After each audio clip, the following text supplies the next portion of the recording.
The government's admission that it can no longer fully fund free education has sparked national outrage.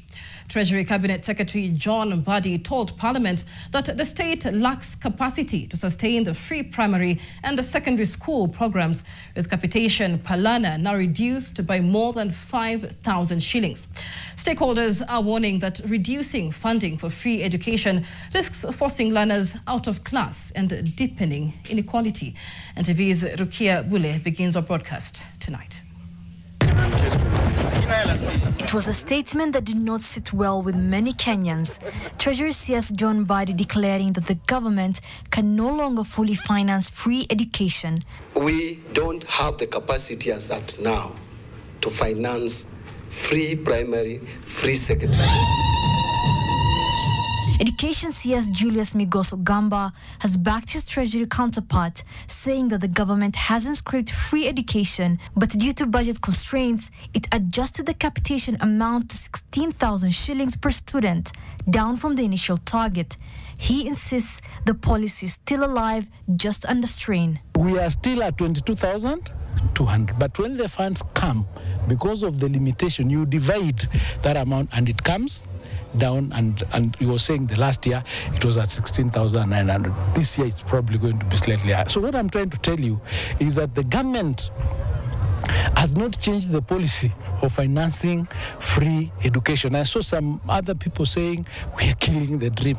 We are not, because we are actually having many more students coming through our institutions than before.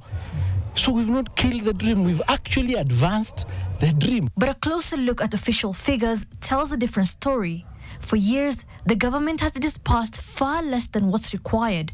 In the financial year 2018-2019, while the capitation budget required over 62 billion shillings, only 59 billion was disbursed, leaving more than 140,000 students without adequate funding. A year later the funding gap widened, with nearly 280,000 learners left out. Fast forward to the current financial year, 2024-2025, despite higher enrollment and rising costs, the government has revised the capitation down to 16,000 shillings per learner, a far cry from the initial target of 22,244 shillings.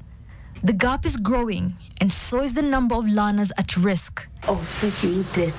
School heads are now urging Education CS to issue a formal directive on the funding cuts, warning that without clear communication, schools may be forced to shut down operations. Over the years, the discrepancy between the expected and the actual funding has caused schools to accumulate unmanageable debts.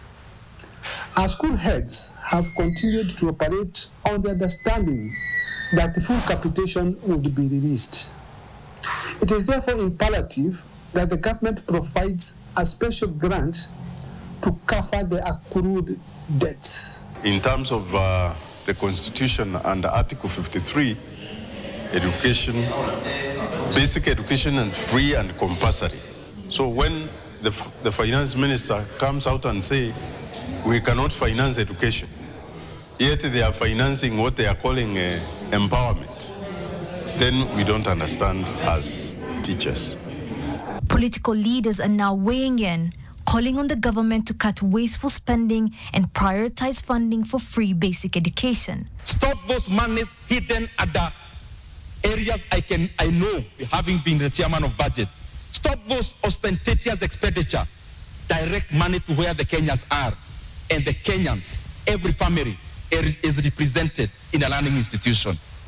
I want to remind him that same party, ODM, katika manifesto ya baba ni kuwa ni lazima kila mtoto kuanzia ECD, primary, secondary, mpaka university na college, children have to be educated for free.